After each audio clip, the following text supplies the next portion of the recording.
네, 이번에는 KBS 충주 스튜디오 연결해서 북부권 소식 살펴보겠습니다. 박은지 아나운서 전해 주시죠. 네, 충주입니다. 항일 독립운동의 모태가 된 한말 의병 항쟁엔 농민의 포수, 유학자까지 다양한 계층이 참여했습니다. 일부 의병장 외 대부분은 그 기록을 찾기 힘든 무명의 의병인데요. 그 실태와 과제를 진희정 기자가 취재했습니다. 조선 말기 최초의 대규모 항일 의병 항쟁인 1895년 을미의병. 일본이 청일 전쟁으로 조선에 대한 지배 야욕을 드러내자 당시 국내 요충지에 일본군 병참을 중심으로 치열한 의병 전투가 벌어졌습니다. 충주시 엄정면 신만리에서도 130년 전 결사의 항전이 벌어졌는데요. 일본군과의 교전 끝에 이 일대에서 숨진 새 의병 장소에 대해 정부는 1995년 건국 훈장, 애국장을 추서했습니다.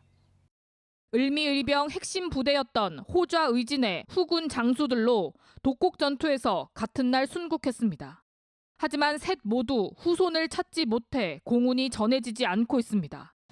그나마도 임도봉은 그의 또 다른 이름 임도수로 된 새로운 기록이 몇 해 전 예천 임시 족보에서 확인됐습니다. 아버지가 앞서 동학 농민운동에 참여했다 일본군의 목숨을 잃은 점, 그 원수를 갚기 위해 의병에 참여한 점, 그리고 두 부자의 순국일 등이 정부 공훈록과 일치합니다. 구한 말부터 일제강점기 전까지 주한 일본 공사관이 남긴 문서에서도 그 흔적이 확인됩니다. 학계에선 이 기록이 모두 임도봉 한 인물이라는 데에 이견이 없지만 정부의 포상 심사는 더딥니다. 할아버지가 그렇게 훌륭하신 분인데 자손들이 항상 떳떳하게 살아야 된다고 늘 말씀하셨었어요. 그런데 그 명예를 못 찾아드릴 게 우리 자손들로서는 늘 죄스럽지요. 의병 항쟁은 남아있는 사료가 부족하고 일제강점기 독립운동보다 상대적으로 관심이 적어 공적 발굴이나 심사가 활발하지 않습니다. 이분들은 나라로부터 아무런 혜택도 입지 못했던 그런 그 사람들입니다. 그럼에도 불구하고 나라가 위기에 처했을 때 몸을 떨치고 일어나서 나라를 위해서 헌신했단 말이죠. 역사학계에서 추산하는 순국 의병은 6만여 명. 이 가운데 정부에서 공훈이 인정된 의병은 2,000명이 채 되지 않습니다. 구국을 위해 쓰러져간 무명 의병을 기리고 이름을 찾기 위한 노력을 이어가는 게 우리의 과제로 남았습니다.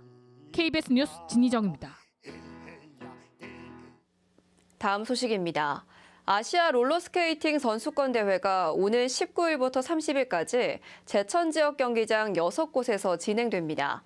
이번 대회에는 우리나라와 중국, 일본, 대만, 인도 등 아시아 19개 나라 선수 1,300여 명이 참가하는데요. 선수들은 스피드 트랙과 로드, 롤러더비 등 7가지 종목에서 실력을 겨룹니다. 우리나라에서 아시아 롤러 선수권 대회가 열리는 건 2018년 전북 남원에 이어 5번째로 40년 대회 역사상 올해 참가자가 가장 많을 걸로 제천시는 전망했습니다. 제천시가 e스포츠 상설 경기장 건립을 추진합니다. 제천시는 2028년까지 300억 원을 들여 e스포츠 경기에 영화 상영, 청소년 전용 공연 등이 가능한 720여 석 규모의 복합시설을 짓겠다고 밝혔습니다. 이를 위해 내년 초까지 타당성 연구 용역을 진행하고 결과를 토대로 한국콘텐츠진흥원의 관련 공모에 지원해 사업을 추진할 계획입니다. 음성과 인천국제공항으로 가는 고속버스가 대소면에 이어 금왕읍에도 경유합니다.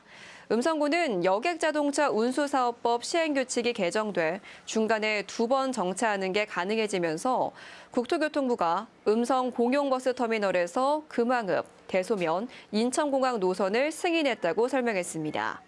음성구는 운수업체 충청북도와 협의해 노선을 늘려나갈 계획입니다. 농산물 품질관리원 제천 단양사무소가 오는 9월까지 학예작물 재배 실태를 점검합니다. 점검반은 농업 경영체에서 등록한 재배 품목 가운데 벼와 사과, 고추 등 7가지 작물의 실제 재배 여부 등을 확인합니다.